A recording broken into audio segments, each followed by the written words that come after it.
You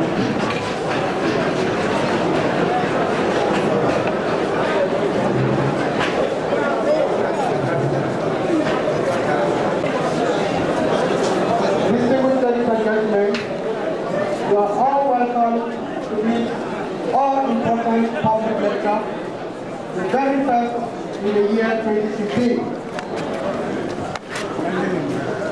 In the gathering like this, it is important we know those who are in front of us here. So permit me to recognize, first and foremost, the presence of the chairman of this occasion, the Vice Chancellor, Federal University of Technology, Mina, Professor Musbah Akanji.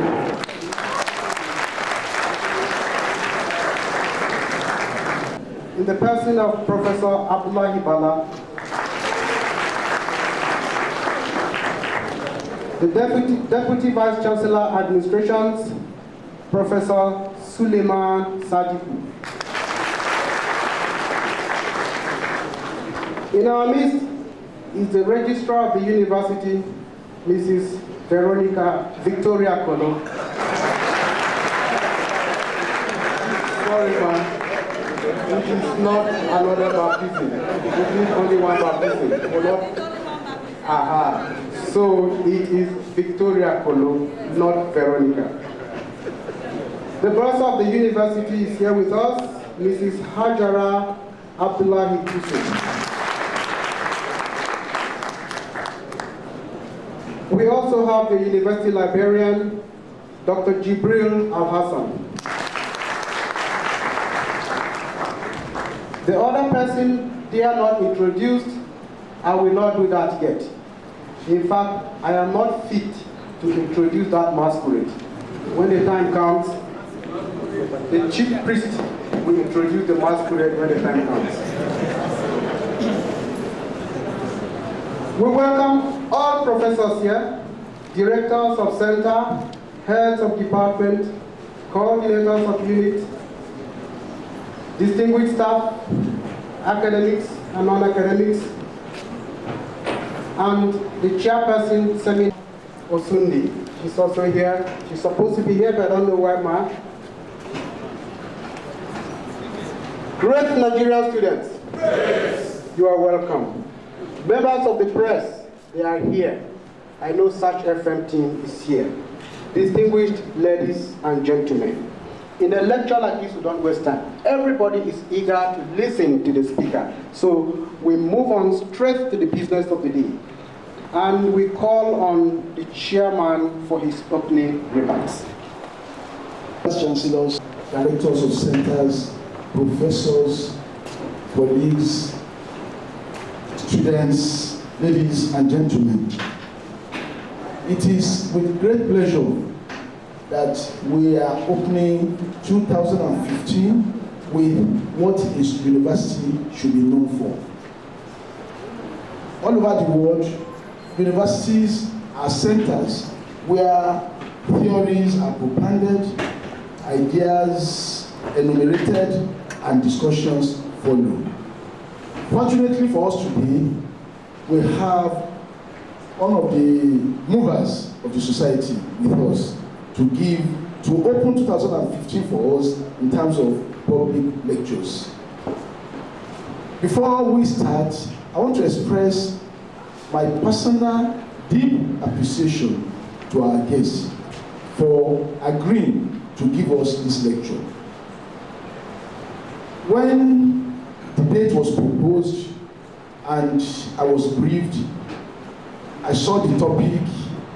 I wanted to be present personally. Unfortunately, the days that were given are days when I will not be around. I now appealed to chairman, he said chairperson. I appealed to the chairman, Seminar Kudukom Committee, to appeal to our guests to please give us a date when it is sure I'll be around. Graciously, he agrees to today, and he is around today. You are very beautiful, sir. You will see that we refuse to mention his name because he will be properly introduced. The Distinguished ladies and gentlemen, we want to thank you. We now see that we need a 2,000-seater auditorium with what I am seeing. I want to express our appreciation to all of you because it is frustrating to come all the way from Lagos to come and give a lecture. You read the lecture hall is empty. It's very frustrating. But with this attendance, I feel fulfilled. I am very happy. Distinguished ladies and gentlemen, we want to thank you, especially our senior citizens, for finding time to be here, and more especially our junior citizens, leaders of tomorrow. Distinguished ladies and gentlemen, we will not waste time for that. I will call on the chairman of Seminar Local Committee. I refuse to use the acronym chairperson. I was in Ghana last week. Ladies were complaining that it should be person. Somebody now asked them, we award bachelor's degree, why not mistress degree? We award master's degree, why not madam degree? Or master's in pen, why not madam in pen? Or mistress in pen instead of bachelor's in pen. So we must agree that is chairman, seminar program college. Professor Succesful, please come and thank you.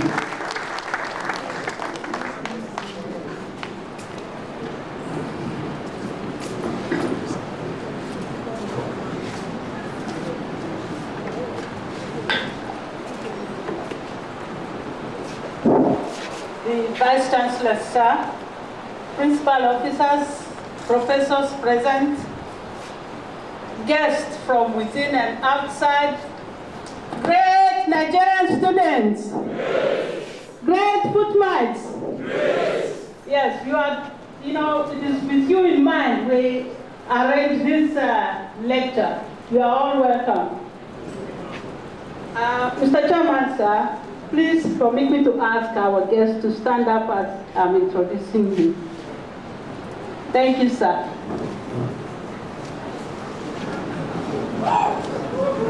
Dr. Maduka.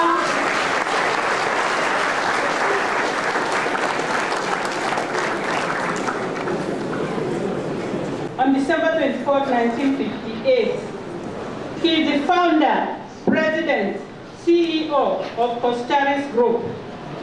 He started the Coscharis Motors as a one-man business, and over the years, he has transformed the organization into an indigenous conglomerate with diverse interests in banking, manufacturing, ICT, and auto subsector of the Nigerian economy. Dr. Maduka came from a relatively unknown and obscure background. Having lost his father at the very early age of 4, he had no opportunity to acquire formal education. But by dint of mindset, hard work, dedication, and perseverance, he has become one of the leading chief executive officers of Nigeria.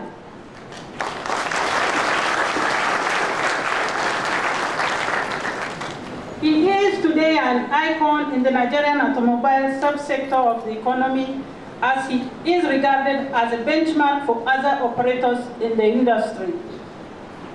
This reflected in Coscharis Motors being appointed as a sole dealer for notable luxurious brands like BMW, MINI, Ford, Jaguar, Land Rover, and Rolls-Royce.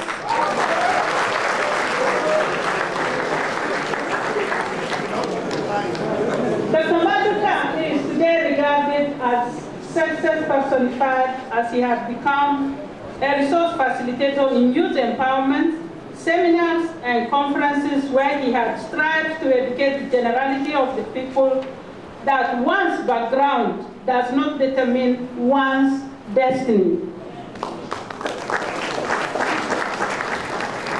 In recognition of his outstanding qualities, experience, and contribution to the business and commercial landscape, he was awarded Honorary Doctor of Business Administration by the University of Nigeria in Nsukka in 2003. In September 2012, he was conferred with the National Honors of the Commander of the Order of Nigeria, CON, by the President of the Federal Republic of Nigeria. He served as a director in Access Bank PLC, one of the leading banks in Nigeria, for 12 years, from 2000 to 2012.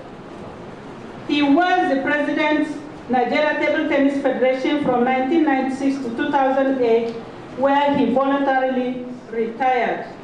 He is an alumni of Harvard Business School, the Executive Education Program. He is currently serving on board of many companies, notable among them are CG Eco LLP, First System Refineries Limited, CG Biostat Limited.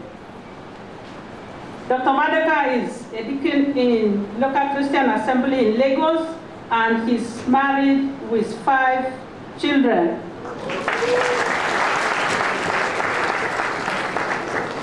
Ladies and gentlemen, please welcome Dr. Cosmas Maduka to present his first public lecture in 2015.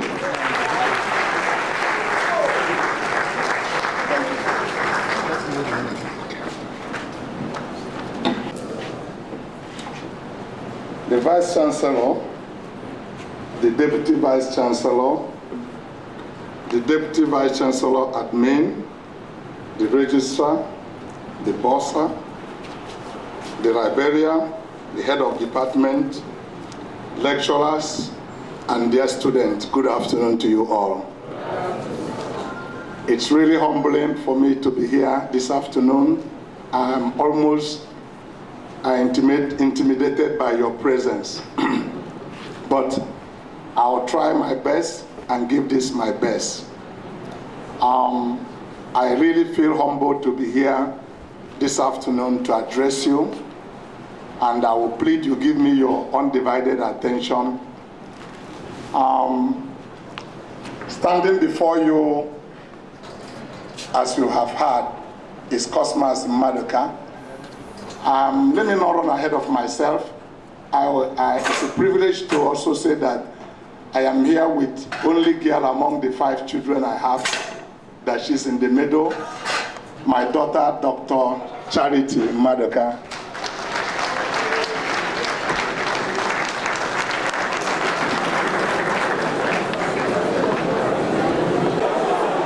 She's never been in this part of the country, even though I was born in Jos. So I told her we're going to the northern part of Nigeria. So you are going to accompany me today.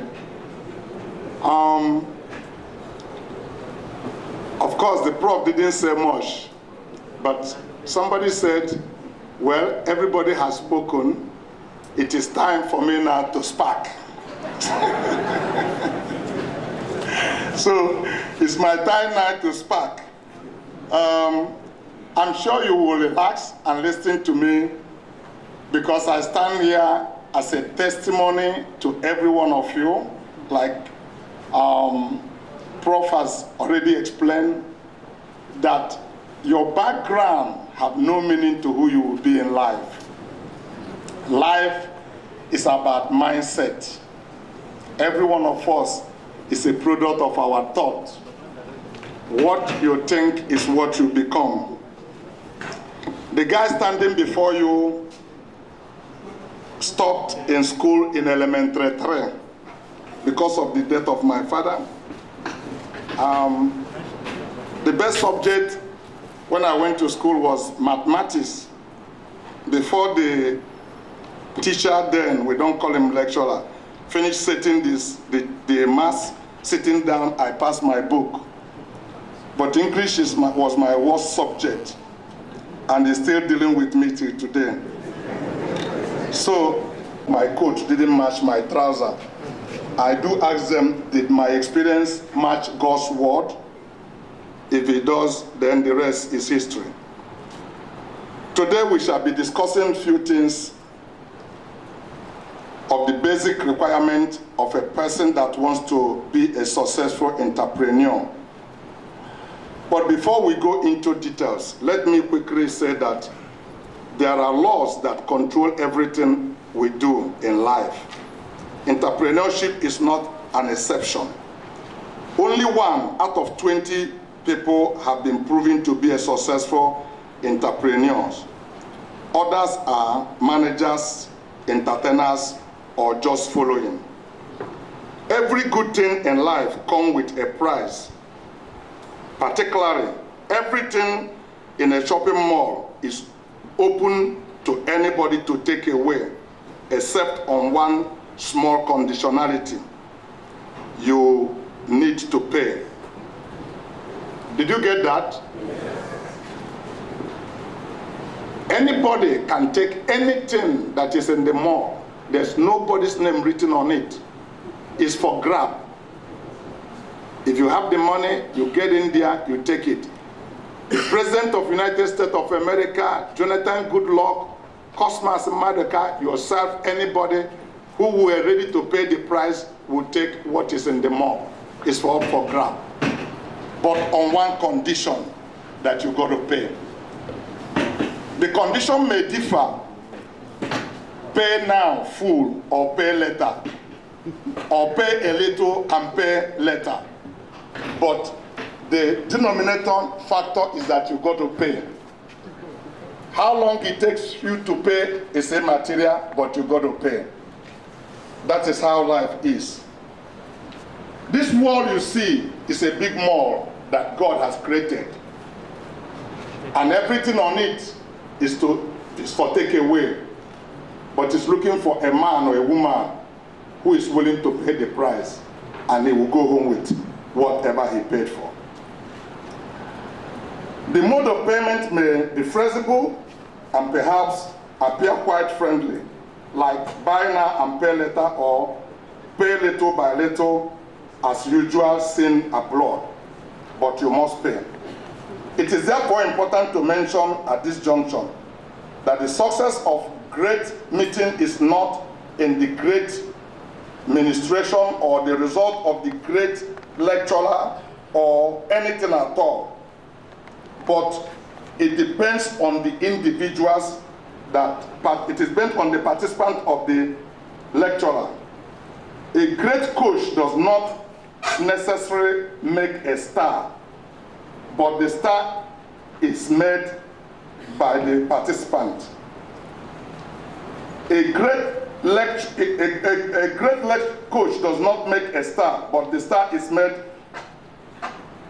by the participant. By the choice they make. It takes discipline, dedication, and sacrifice to be a great star. The scar of a star is the sacrifice he paid. Also, in the same vein, a great teacher does not necessarily produce a first-class brain, but the great input in the student. So what you are going to get out of this lecture will be the decision you will make as a result of what you have had today. 20 students don't work together after 20 years. Every one of them take their bearing as a result of choices they made in life. In the aviation industry, in the aviation industry, you are first sent to the grant school as a recruit. It is called grant school because it will teach you all about flying on the ground before you eventually take off in the air. So by the time you are taking off in the air with your flight instructor, you will know what it makes you to fly and what will make you to crash. The purpose of this grant school is to prepare you for successful flight.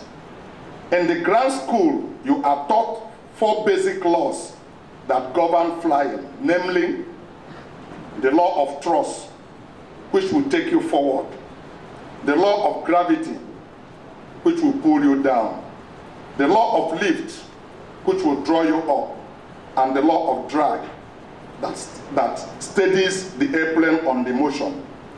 The knowledge of these 4 basic laws has empowered the engineers to design different types of airplane for all kinds of purpose. Young recruits usually get sick because of fear. However, the more they understand about how the laws work to make the airplane take off, fly, and land, the less afraid they become. In flight training, you learn these laws on the ground so that when you take off, you will not be afraid or anxious in the air. Instead, you will understand how you will fly. When you do not know these laws, flying will be a mystery or a mirage to you. You know, if you fly an airplane and there's a turbulence, people panic. A lot of people never prayed, but when the airplane started turbulent, they start praying. I see some of my friends, good Catholic people, will now start praying their rosary. Some Muslims also count it, and some Christians carry their Bible. One man stayed behind me one day when there was trouble. He just jumped up and said, I must confess. I must confess. When the thing was over, the man didn't confess anything. But he thought it was over and he was ready to make confession. But the captain relaxed and just said, ladies and gentlemen, we are passing through a small turbulence. There's nothing for you to worry. So please just sit down. It's just anything to worry about. But a lot of people have prayed. Some people, those Pentecostals spoke in tongues. Different people did everything they can. But if you understand, you will not panic. You will relax. Because you know, once those laws are obeyed, you will have a journey flight. This lecture is a grand school where you will learn how to overcome anything that is pulling you down supernaturally and arise above it and discover the complete joy of flying in life. Your lecturers have prepared you well. So when I got the invitation from Engineer Mrs. Osonde to be here today to present a public lecture, I sat down trying to think of what on earth can I add to your curriculum, which have not already been given to you. And that is when I realized my role to teach you what to do if all of the things that you know did not work.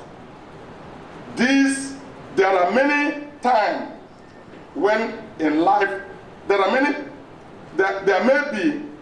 may come a time when your life take unexpected turn, contrary to popular belief, and probably any business book you may have ever read. I ask you to choose vulnerability over perfection. Or maybe you are the person in a position of taking a chance on someone. Do it. Listen for your inner wish. If the ideal job does not present itself, if life throws you a curveball and your personal situations become a hurdle en route to your dreams, and if your career path detour in the way you did not foresee, I will advise you do it. I will advise you to do what I did. When I lost my father at the age of 4, for those onlookers, then it appeared like every hope has gone for me in life. But for me, it was not as devastating as it appeared then because of my innocence as a child. The death of my father deprived me of acquiring a formal education, as many of you are doing today. I worked for my uncle for 7 years, almost 7 years, 6 years plus, without pay. If you have read the book of Robert Kiyosaki that said, do not work for money, work to learn. Don't let money be the God in your mind. The problem with students and many people of our life today is that they believe that money is everything. Don't you ever place money ahead of knowledge. If you place money ahead of knowledge, you will lose money to gain the knowledge that you lack in pursuing barren. And people of the world will say you learn in a hard way. I worked 7 years without pay.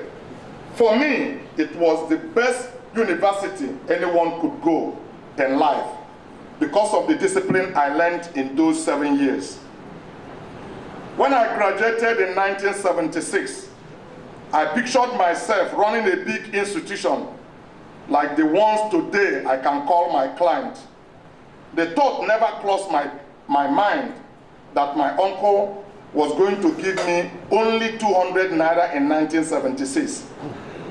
But I did something crazy, accepting the 200 naira with gratitude, but with a change of mind. And this is the first thing I want you to know, that changing your mind is a gift you give yourself.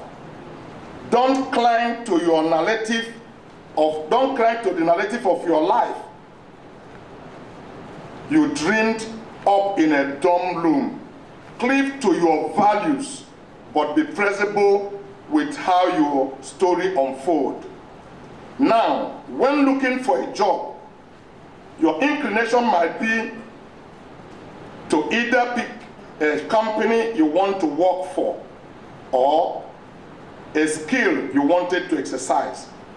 Work for somebody who inspires you every day. Who inspires you every day to try new things and think more deeply. Surround yourself with smartest people. I always learn mostly when I work for somebody I admire. I have found that nothing guarantees success better than choosing your boss. Do not let what you cannot do interfere with what you can do. I give life my best and always do things which I cannot do in order to learn how to do them. So here is my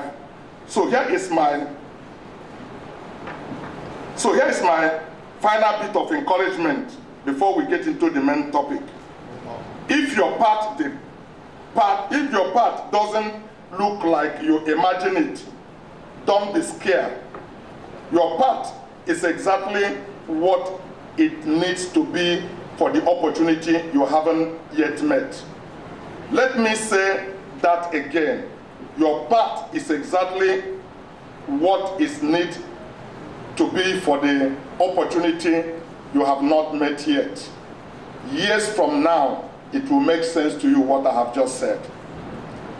The first secret on the journey to success is our attitude. You know, attitude is more important than anything you can think about. I earlier told you that it starts from your thinking process. When you think about negative things will dominate you. If you think about positive things, you are a product of your thought. What you think is what you become. When you think about anything and that thing dominates your mind, good or bad, you will not know unconsciously the things you thought will be your words. No matter how fast I speak, a word is an expression of a thought. You never say anything that does not go through your thinking faculty first. So when that thought dominates you, it becomes a word. And that's why they want us to say, watch your thoughts, for it will become your words. And your words will become your action. And your action will become your attitude. And your attitude will become your character. At the end of the day, your character will become what? Your destiny. And you will be saying, am I destined for this? No. It started from your thinking process.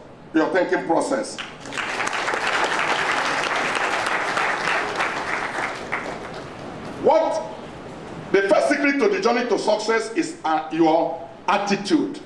The Bible has a lot to say about our thinking. Proverbs 23:7 says, as a man thinketh in his heart, so he is. Oprah Winfrey said, the greatest discovery of all time is that a person can change his future by merely changing his attitude. What is an attitude? Attitude is our inward feeling expressed by our behavior. It is an advancement of your true self. Its roots are hidden, but its fruit is always visible. Our attitude is our best friend or our worst enemy. It draws people to us or repels people from us. Your attitude is never content until it expressed, and it determines our success or failure in all our endeavor. It is a choice, for it is not based on circumstances. Our attitude will determine the quality of our relationships. It is more important than anything we can think about. It will determine our success here on earth, and as a matter of fact, our attitude will determine our internal destination. The remarkable things about attitude is that we have a choice every day regarding the attitude we choose to embrace. There are two choices, a good attitude and a bad attitude. As we discuss this subject of what it takes to be a successful entrepreneur, we have one of those two. If you are angry now or today, you are angry by choice. We are angry because we choose to be angry. Let me share Dr. Franklin's experience. Dr. Franklin, and that experience is the most powerful experience I have ever come across. He was a Jewish doctor picked up by the Nazis during the Holocaust and put in a concentrating camp. They killed his family, gave him a tattoo, shaved his hair, and treated him like an animal.